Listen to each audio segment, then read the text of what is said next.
As an amateur golfer, it's often difficult to select the right type of club to suit you. So it was at Wentworth we heard how advances in technology were helping players choose the right club for their own specific swing. Initially, it was designed on a brief to purely find the best shaft for each golfer. It wasn't aimed at tour players, it was aimed at a very broad spectrum, which we think we've achieved. It really is the first chance for a consumer to get a tour level fitting at a pro shop, because it does give such fantastic information.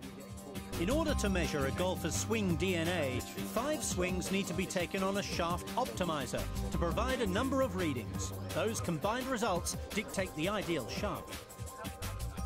It's designed to work out how they put energy into their golf shaft, and therefore how they create their power, and then how they pass that onto the golf ball. So the idea has been really well received, because ultimately when we get them the right shaft, they hit the middle of the club face very, very consistently. Although this tool is probably most useful to the amateur golfer, it doesn't mean that tour professionals don't need some swing guidance from time to time. There's no numbers on it, right? No. The guys who've been staff for the last 3 years, probably Daniel Vancic is probably the guy I work most with, primarily because he hits it so far. We have to try and rein him back a bit and really control things. So it's been sort of a long process to get him to where he is, and obviously he's had a couple of wins on the way. So I think we're doing a pretty good job with that one. The 2009 BMW Italian Open was one of those highlights for Daniel Vancic, and the Argentine is now renowned as one of the biggest hitters on tour. His 6-iron head speed is about 103, 104 miles an hour, which is incredible power. In terms of the style of swing, he changes direction from backswing to downswing very aggressively. So he needs a shaft that's going to be able to support the load that he puts into the shaft.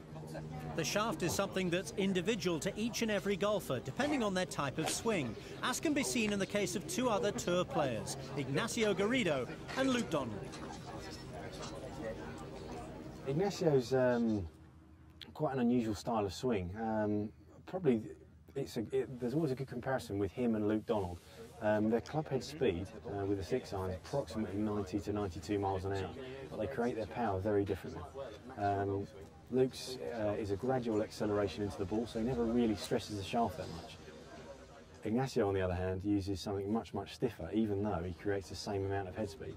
He has what we call a very late release, and certainly when you look at the release factor numbers on Shaft Optimizer for Luke and Ignacio, they're very, very different, even though they create the same amount of clubhead speeds. I think it's very useful because of its simplicity. You know, it's a very simple gadget that measures the shaft, all different kinds of things in the golf shaft, and because of that, gives you great feedback immediately. And you know, for me, I've not really changed my shafts that too much, but it's still, when I use it, it tells me that I'm using the correct shaft, which, you know, gives me confidence that I know I'm playing the right equipment.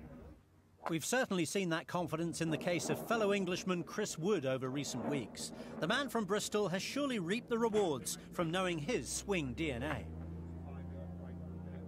The driver we found him goes incredibly straight. In Italy, going into the last round, he was 3rd in driving accuracy and 4th in driving distance. So the driver we've got him right now is pretty much as good as we could do. So to get that handicap down, know your swing DNA.